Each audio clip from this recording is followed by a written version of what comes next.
Hello, I'm John Bachman. U.S. Attorney General Eric Holder is expected to announce his resignation later today. Several reports say he will stay on until a new Attorney General is confirmed. Holder is one of the longest-serving AGs in American history, in office for nearly 6 years.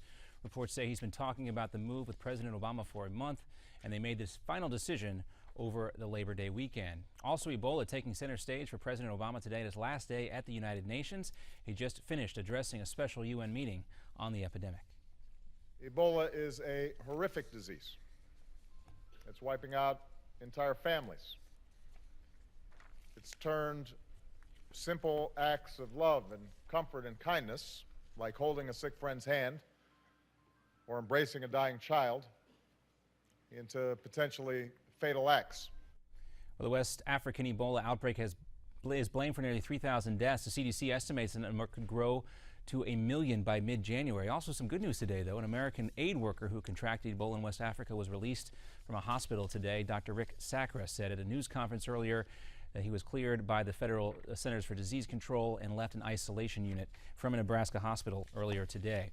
The U.S. and allied forces have executed more bombing runs in Syria, and they're aiming at the source of money for ISIS, oil. Some estimates say ISIS is making $3 million a day from captured oil fields. Sources say the airstrikes killed at least 14 militants. Also, British officials are expected to discuss joining the air campaign as early as this weekend, and Turkey is promising to join the coalition as well.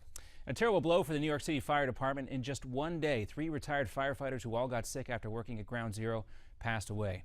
Daniel Hegland, Howard Bischoff, and Robert Lever all passed away this week. The FDNY says nearly 1,000 firefighters and ambulance workers all have cancer connected to the toxic air they breathed after 9/11.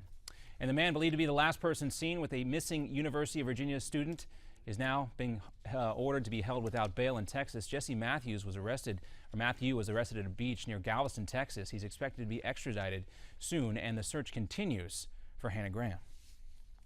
This rewards up to $100,000, and it's to find Hannah. And we're asking every person within the sound of my voice to help us find Hannah Graham. Matthew is facing a felony abduction charge. Graham was last seen on the 13th of September near the UVA campus. In trouble for ESPN columnist Bill Simmons. Take a listen to what he said about Roger Goodell, the NFL commissioner. I think that dude is lying. If you put him up on a lie detector test, that guy would fail. And for all these people to pretend they didn't know is such f***ing bullshit. It really is. It's such f***ing bullshit. ESPN has since suspended him for 3 weeks. In a statement, ESPN says every employee must operate within ESPN's journalistic standards. Another update for you in 30 minutes. I'm John Bachman. Now back to Midpoint.